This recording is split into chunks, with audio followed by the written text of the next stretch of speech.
E aí galera, tudo certinho? Começando mais um vídeo aqui, revendo conceitos com vocês. Nesse vídeo de hoje, quero rever toda a nossa aula 3 do capítulo 5, a aula que a gente estudou, gases e termodinâmica, tá? Nessa aula que a gente estudou gases e termodinâmica, a gente iniciou nossa aula definindo o comportamento dos gases ideais. Logo após isso, a gente estudou o que a termodinâmica representa para a gente na física, tá? Então vamos lá. Inicialmente nessa aula eu já comecei falando desse tal de gás ideal, tá? Ou seja, dos gases ideais. Os gases ideais são modelos físicos, tá? Em que representam a maioria dos gases que a gente vai poder trabalhar na física, tá? Então, quando a gente fala de gases ideais, é um modelo físico, tá? Para assumir que todo gás estudado na física, ou todo gás que pode ser estudado na física, tá? Terá um comportamento ideal, para que a gente consiga absorver melhor, para que a gente consiga entender melhor, para que a gente consiga prever melhor o comportamento desses gases, tá? O gás ideal, ele tem que respeitar 4 pontinhos, tá? 4 definições. A primeira, todas as moléculas são pontos materiais. Segundo, o movimento é desordenado das moléculas desse gás, tá? Terceiro ponto, a gente tem aí, ó, que os choques são perfeitamente elásticos de pequena duração, ou seja, não existe uma interação muito a mais, tá? Da física nesses contatos mecânicos entre as moléculas dos gases, tá? Eu não vou considerar reação química entre os gases, eu não vou considerar nada disso, tá? Vou considerar um sistema bem básico mesmo, como se cada molécula de gás fosse uma bolinha, tá? Fosse uma bolinha. E por o quarto ponto, tá? Só são consideradas as forças que agem durante o choque entre as moléculas. Então, qualquer outra força, enfim, envolvida no sistema, força de atração, repulsão, enfim, qualquer força que não faça parte da força que ocorreu durante a colisão, é uma força que eu desconsidero, tá? Esse modelo do gás ideal, ele me ajuda, tá? Ele, no caso, ajuda todos nós, né? A entender melhor o comportamento dos gases na física, tá? Perfeito. Logo após isso, a gente definiu as variáveis de estado, tá? Que são as variáveis que qualquer gás possui, tá? Que são temperatura, volume e pressão, tá? Temperatura, mede o grau de agitação das moléculas. Quanto mais temperatura o gás tiver, quanto maior a medida da temperatura de um gás, a gente fala que mais vibração as moléculas desse gás possuem, tá? Então a gente fala aqui também a temperatura é uma medida que está diretamente ligada com a energia interna de um gás, tá? A energia interna é a energia presente, por assim dizer, de uma forma assim entender mais fácil, tá? É a energia presente na molécula do gás, tá? Quanto mais vibração essa molécula do gás tem, mais energia interna esse gás tem, tá? Ou seja, quanto mais temperatura, mais energia interna. A temperatura tem que ser em Kelvin, tá? Qualquer trabalho que a gente fizer aí em gás, em termodinâmica, a temperatura tem que ser em Kelvin. E eu vi muita gente errando isso, tá? Trabalhando em Celsius. Não, professor, mas é porque a questão queria em Celsius. A questão ela pode pedir em Celsius, mas mesmo assim, você vai ter que efetuar a continha, usar as fórmulas sempre em Kelvin, tá? No final, quando você obtiver o resultado, você passa para Kelvin, tá? Aliás, você passa para Celsius, mas sempre use em Kelvin. Vai fazer as continhas, use em Kelvin. Mesmo que no final pense em Celsius, no final tu passa para Celsius, tá? Perfeito. O volume de um gás é o volume do recipiente, o qual o gás está contido, tá? E aí, as unidades de volumes mais utilizadas vão ser o litro, o metro cúbico, o centímetro cúbico e também o ml, tá? Coloquei algumas transformações aqui bem interessantes, tá? Bem interessantes, mas assim, metro cúbico ou litro ou ml ou centímetro cúbico, tá? São muito utilizados, perfeito? E saber transformar de um para outro é muito importante, tá? Muito importante mesmo. Eu até coloquei aqui, tá? Até coloquei aqui algumas transformações e peço também que você traga o seu conhecimento de matemática para que fique muito mais claro, tá? E por fim, a pressão, tá? A pressão, as unidades mais utilizadas da pressão são o Pascal, tá? O Pascal, perfeito? O PA, o Pascal, que também é escrito em newtons por metro quadrado, perfeito? E o ATM, tá? O ATM, que é a atmosfera, desculpa, técnica métrica. Outra unidade também usada é o milímetro de mercúrio, mas que a gente nem cita isso muito, tá? Na física, e a gente vai usar mais isso, tá? Dentro da física lá em hidrostática, perfeito? Mas aqui a gente cita muito mais o Pascal e o ATM, tá? São os mais utilizados. Perfeito. E aí a transformação é importante, tá? Transformar de ATM para Pascal ou de Pascal para ATM, você tem que dominar isso, tá? Obviamente, como a gente só está revisando rapidamente aqui, peço que você retorne, tá, a nossa aula para que você, se tiver dificuldade, você relembre essas transformações ou então fala com a gente que a gente ajuda, tá? Perfeito. E aí já surge a equação geral dos gases ideais, tá? Essa equação a gente não utiliza muito, tá? Muito ela na física, porque ela vai ser transformada em outra coisa, tá? Mas é importante entender o que é que ela representa, certo? Em aula a gente viu que ela consegue relacionar as três variáveis de estado, tá? Pressão, volume e temperatura, certo? Com o número de mols de um gás e também a constante ideal dos gases, tá? Aliás, a constante dos gases ideais, perfeito? Tranquilo. O número de mols, tu calcula ele por essa relação daqui, certo? Tranquilo. O R é a constante, tá? E aí lembra, a constante que você for utilizar ou nesse valor, você tem que casar todas as outras grandezas com a unidade da constante, tá? Então, por exemplo, se eu for usar a constante de 8,31, a pressão tem que estar em Pascal, tá? O volume tem que estar em metros cúbicos para poder respeitar o Joule, certo? O número de mols vai estar em mol e a temperatura vai estar em Kelvin, perfeito? Se você for usar essa constante aqui nesse valor, certo? A pressão tem que estar em atm, o volume tem que estar em litros, perfeito? Então, essas são as principais constantes. Obviamente, essa constante aí ela também tem outras variações, tá? Mas as que a gente mais vai utilizar são essas. E se for utilizado o outro, olha para as unidades que ele vai te fornecer, perfeito? Não vai ter muito mistério, tranquilo. E aí a gente cai de fato na coisa mais importante que a gente aprendeu de gases, que são as transformações gasosas. Porque aqui sim vai aquela equação, tá?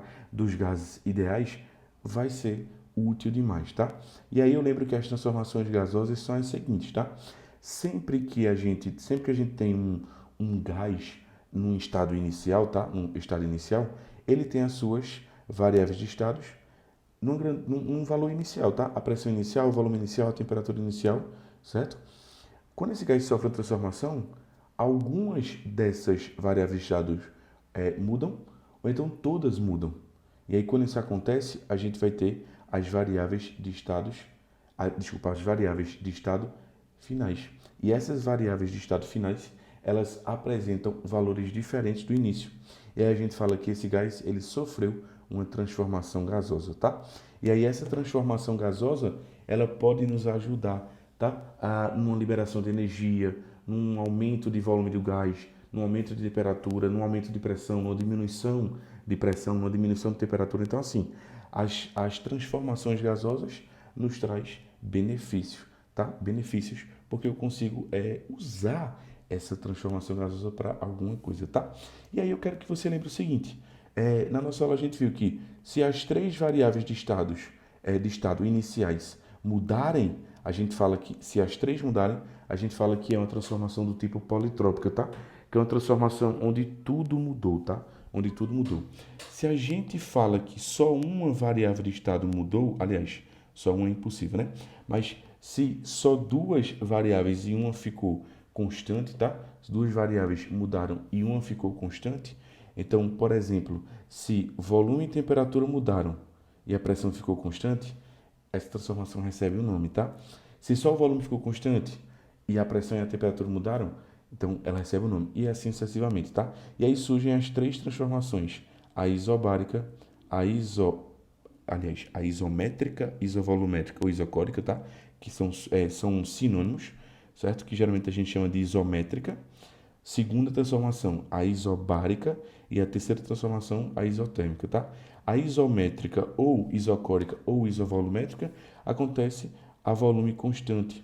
A isobárica, a pressão constante, e a temperatura constante, a gente fala que é a isotérmica, perfeito? Eu até lembro com vocês que partindo, certo, dessa equação daqui, a gente montou aquela equação, né? Pressão inicial, volume inicial sobre temperatura inicial, igual a pressão final, volume final sobre a temperatura final, né? E aí, por exemplo, se a pressão for constante, a gente corta e fica V sobre T igual a V sobre T, e assim sucessivamente, tá? E a gente vai chegar nas três formulazinhas respectivas das três transformações, tá? Então essa daqui, ó, essa primeira é a isotérmica, tá? Que a gente também pode chamar de lei de Boyle, certo? A isotérmica, a gente fala que a temperatura é constante, então fica PV igual a PV, tá? P inicial, V inicial igual a P final vezes V final. E a gente fala que pressão e volume são inversamente proporcionais, tá? A lei de Charles, ela fala que ela relaciona, tá, a isovolumétrica, ou seja, o volume constante. Então a gente pegando a relação geral, que a gente chama de relação da politrópica, onde tudo mudaria, a gente cortaria os volumes e ficaria com essa relação, tá? Onde pressão e temperatura são diretamente proporcionais. E por fim, a lei de Gay-Lussac, a gente tem a isobárica, onde a pressão é constante, certo? Corta as pressões ali na nossa relação da politrópica e a gente chega na relação final, onde V e T é igual a V sobre, aliás, V sobre T é igual a V sobre T, e a gente pode falar aqui que é uma proporcionalidade direta, volume e temperatura, tá? Como também na isovolumétrica, pressão e temperatura são diretamente proporcionais, tá? E na lei de Boyle, que é a isotérmica, pressão e volume são inversamente proporcionais, tá? Então essas três leis aqui, você tem que identificar na questão qual é o tipo de transformação e usar a lei correta, tá? Em aula, a gente montou os possíveis gráficos, tá? Da isobárica, da isovolumétrica e da isotérmica, certo? São os gráficos, ó, da isobárica é um gráfico VT, certo? Um crescimento, certo? Um crescimento linear, porque a gente sabe que as duas são diretamente proporcionais. Na isométrica, a mesma coisa, é um gráfico PT, certo? Onde a gente cresce aqui de forma linear, e aí a gente sabe que uma relação entre pressão e temperatura, uma relação direta, tá? Aumento de pressão, aumento de temperatura. E a isotérmica, a gente tem um gráfico nesse formato, onde a gente tem pressão e volume inversamente proporcionais, tá? Já um bônus para a gente relembrar no nosso vídeo aqui de revisão, e eu quero que você lembre isso na aula, tá? Lembra que eu também relacionei o gráfico PV, tá? O gráfico PV para isobárica, o gráfico PV para isométrica, tá? Porque o gráfico PV, ele acaba sendo bem importante, tá? Então, quero que você lembre, a isobárica, o gráfico PV seria isso ou isso, tá? E a isométrica, o gráfico seria isso ou isso, tá? Professor, ficou confuso. Estou relembrando rapidamente, tá? Quero que, se você teve dificuldade nisso, volte na aula e reassista aquela etapa, ou então fala comigo para a gente marcar uma mentoria juntos. Perfeito? Tranquilo? Massa. Perfeito. O gráfico PV ele é bem importante, tá? Seguindo aqui a nossa sequência, a gente falou logo em seguida do trabalho de um gás, tá? O trabalho de um gás é a energia associada, lembra comigo, tá? O trabalho de um gás é a energia associada à mudança de volume desse gás. Quando tem mudança de volume do gás, isso representa uma certa energia, e essa energia sendo transformada porque está tendo uma mudança de volume, a gente chama de trabalho, tá? E aí eu te apresentei na nossa aula 3 formas de se calcular o trabalho, tá? Se for um processo isobárico, joga a fórmula direto, não tem mistério. O trabalho vai ser em joules, a pressão tem que ser em pascal e a variação de volume vai ser em metros cúbicos, tá? E aí calcula direto pela fórmula se a questão deixar claro que é um processo isobárico, ou seja, um processo a pressão constante, tá? Perfeito. Se não for um processo isobárico, ele vai te apresentar um gráfico PV, e aí a linha, por exemplo, que representa o gráfico, ou seja, um gás está no estado A inicial e vai para um estado B final. Então, se eu quiser o trabalho, a área do gráfico abaixo dessa linha me dá o trabalho, tá? Perfeito. E, para finalizar o cálculo do trabalho, a gente tinha essa terceira forma que algumas máquinas térmicas operam em ciclos, tá? Então, por exemplo, um certo gás, tá? Começou no estado A, fez o ciclo e voltou para o estado A. Se eu perguntasse o trabalho, é a área interna do ciclo, tá? É a área interna do ciclo, perfeito? E aí lembra, um trabalho vai ser sempre positivo quando o gás expandir, ou seja, quando o trabalho é feito pelo gás. O gás está aumentando de tamanho, tá? E se o trabalho é feito sobre o gás, quer dizer que o gás está sendo comprimido. Então, o trabalho é negativo, o volume está diminuindo, tá?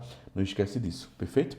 E outra coisa também importante, essa história de aumentar ou diminuir é bem difícil de visualizar na terceira forma, que é um ciclo, tá? Aí a gente cria esse bizuzinho. Se o ciclo for no sentido horário, o trabalho vai ser positivo. Se o ciclo for no sentido anti-horário, o trabalho é negativo, tá?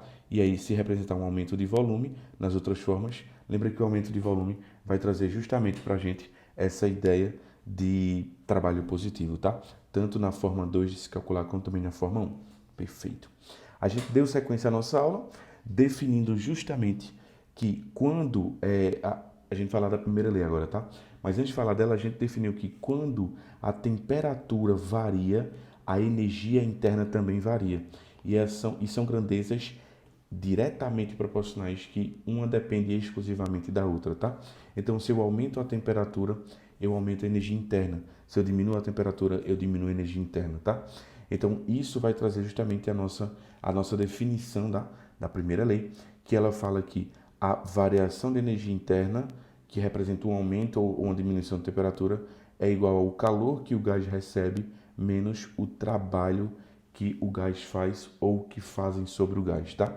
Essa primeira lei eu gosto de interpretar assim: todo o calor que um gás recebe, tirando aquilo que ele usou para mudar de tamanho, que é o trabalho, sobra aquilo que vai ser usado para ser armazenado dentro do gás através de temperatura, tá? Através de energia interna. Então, o calor que o gás recebe, uma parte é utilizada ou pode ser utilizada para aumentar de tamanho, e outra parte que resta, que sobra, é utilizada para aumentar a temperatura, tá? Ou então, de forma análoga, o calor que um gás perde, uma parte foi perdida, pode ser perdida, tá? Por conta de uma diminuição de volume, certo? Ou então um trabalho feito sobre o gás, tá?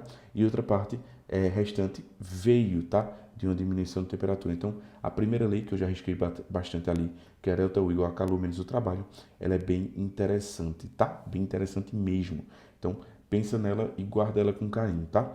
Perfeito. E aí, em aula, obviamente, estou aqui tentando passar um pouco mais rápido para essa revisão não ficar tão longa assim, tá?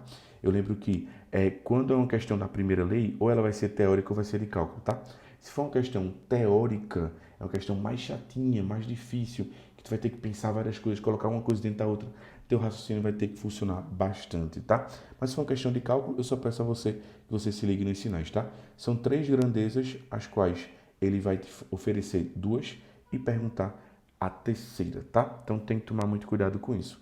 E aí, a gente tem que tomar cuidado com o sinal, tá? Porque, por exemplo, se tu der o calor e o trabalho e tu vai achar o delta U, tu tem que colocar o sinal do calor e o sinal do trabalho de forma correta na equação.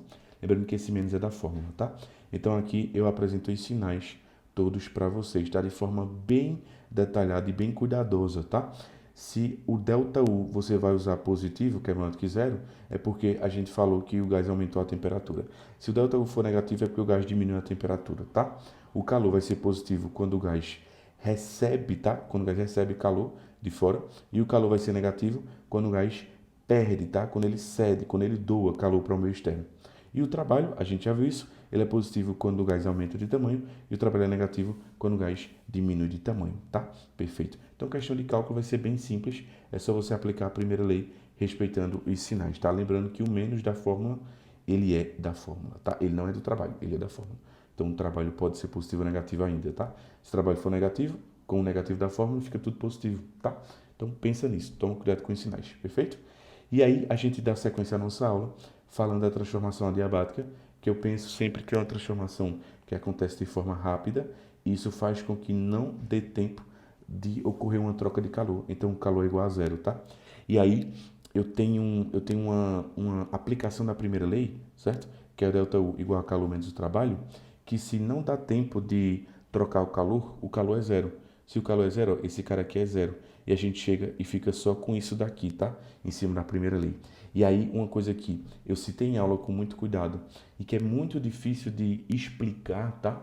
É aquela historinha de, no processo adiabático rápido, quando o gás aumenta de volume rapidamente, o gás esfria.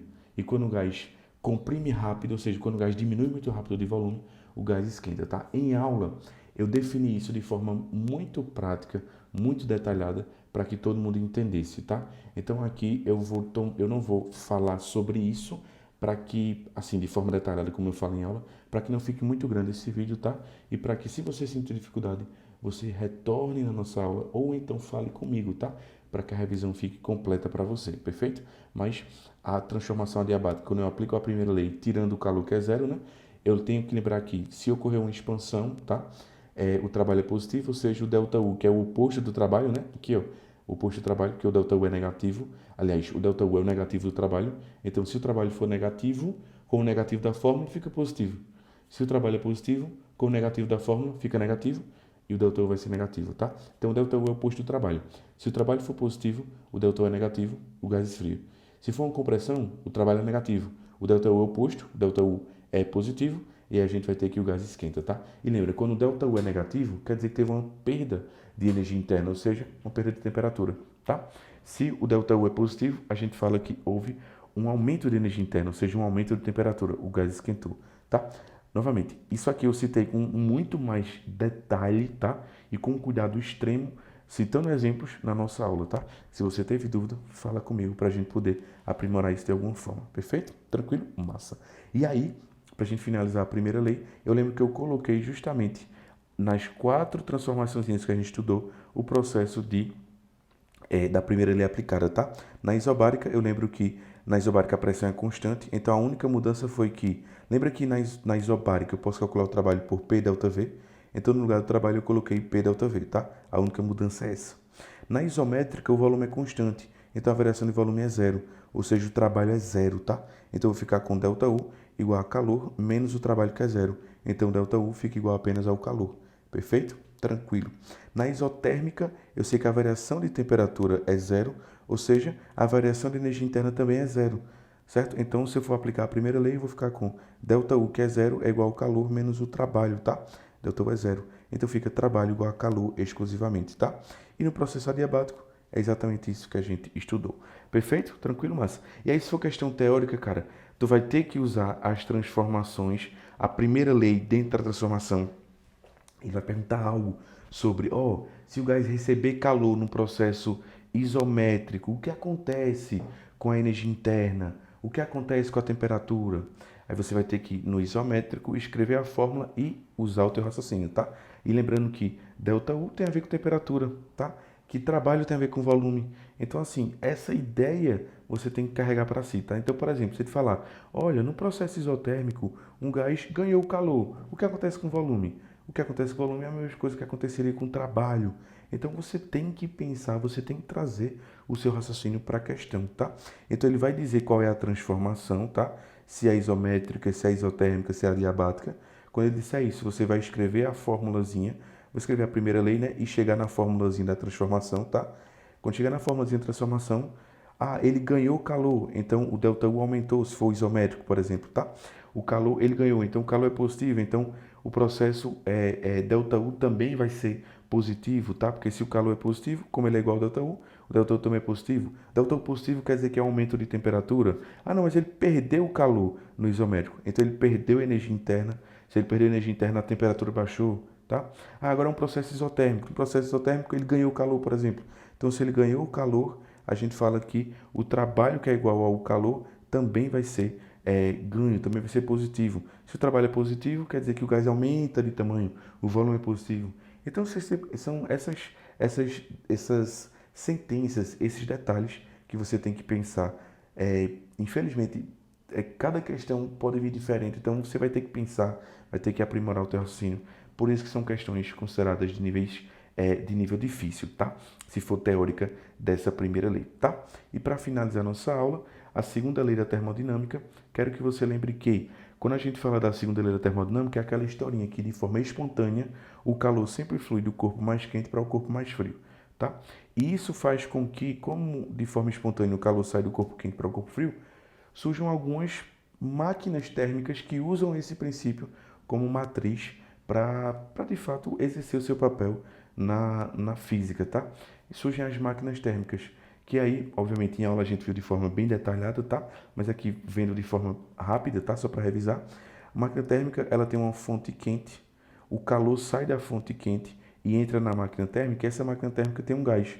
Quando esse gás recebe esse calor, ele utiliza parte para aumentar de tamanho, executando trabalho, tá? E esse trabalho faz com que o gás aumente de tamanho e, consequentemente, ele consiga mover coisas extremamente pesadas, tá?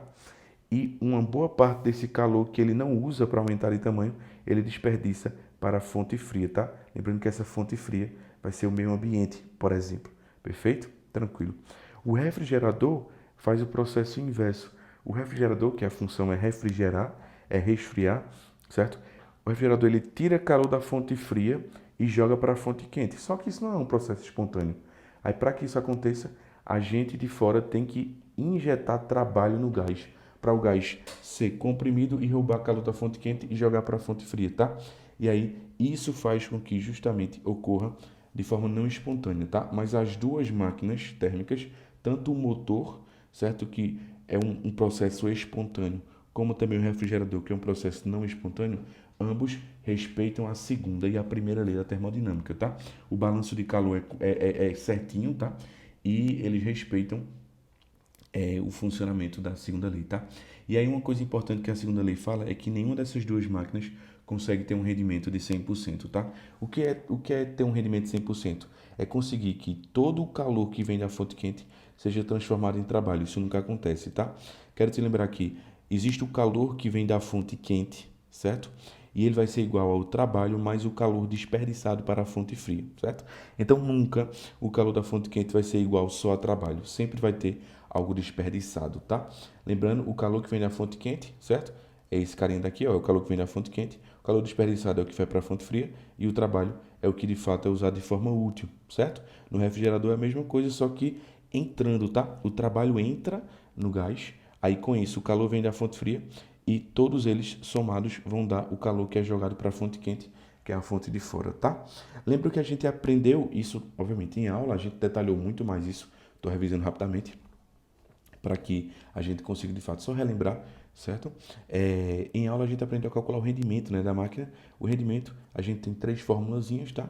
Trabalho sobre o calor que vem da fonte quente, ou então o rendimento é 1 menos calor que vai ser desperdiçado para a fonte fria sobre o calor que vem da fonte quente, ou então o rendimento pode ser 1 menos temperatura fria sobre temperatura quente, tá? Então a gente tem as temperaturas em Kelvin, a gente tem essas três formulazinhas do rendimento, tá? E a gente também aprendeu a calcular a potência da máquina, né? Que é trabalho sobre o tempo de funcionamento, tá? Então a gente tem essas quatro relações aí que são bem importantes. E eu finalizo minha revisão e finalizei nossa aula falando de Carnot, tá? Que a máquina de Carnot é a melhor máquina possível, tá? Em que ela opera segundo um ciclo termodinâmico que começa em A, vai até B, depois vai para C, depois volta para D e depois volta para A, tá? Em que de A para B e C para D são processos isotérmicos, tá? E que de B para C e D para A são processos adiabáticos. Esse ciclo aqui é o melhor possível para qualquer máquina térmica, tá? Carnot definiu a máquina perfeita, tá? Mas a máquina perfeita dele não tem rendimento de 100%, tá? É impossível. Mas é a melhor máquina possível, tá? E aí essa ideia de Carnot, ela serve muito para quando a questão de ser assim, olha, essa máquina aí que eu estou te dizendo, que opera segundo tal ciclo, recebendo tanto de calor e tal, enfim, o trabalho, essa máquina térmica aí, ela respeita a segunda lei da termodinâmica? Essa máquina térmica, ela pode existir? Essa máquina térmica faz sentido? Quando ele estiver na dúvida, a gente vai ter que aplicar a relação de Carnot, tá? E eu quero te lembrar o seguinte, se a questão já, se a máquina já existe, já está tudo certinho, essas três relações acabam me dando o mesmo valor de rendimento, tá? Vão respeitar o mesmo valor de rendimento, vai ser tudo bonitinho, tudo certinho, tá? Um rendimento máximo de funcionamento aqui, tá? Então, vai funcionar tudo direitinho, tudo bonitinho, tá? Mas se ele tiver em dúvida se a máquina funciona ou não, então a gente vai ter que usar a ideia de Carnot, que é a seguinte, ó. Se a máquina está em dúvida se funciona ou não, se pode existir ou não, tu primeiro calcula o rendimento através das temperaturas, tá? 1 menos temperatura fria sobre temperatura quente, tudo em Kelvin. Você vai calcular por essa formulazinha, vai guardar o valor, certo? Calculou, guarda o valor. Depois você vai calcular o rendimento através dos calores ou do trabalho, tá? Ou usando essa fórmula daqui, ou usando aquela outra fórmula, 1 menos calor da fonte fria sobre o calor da fonte quente, tá? Então, primeiro calcula o rendimento pelas temperaturas, depois calcula o rendimento por uma dessas duas relações, tá? Ou uma ou outra.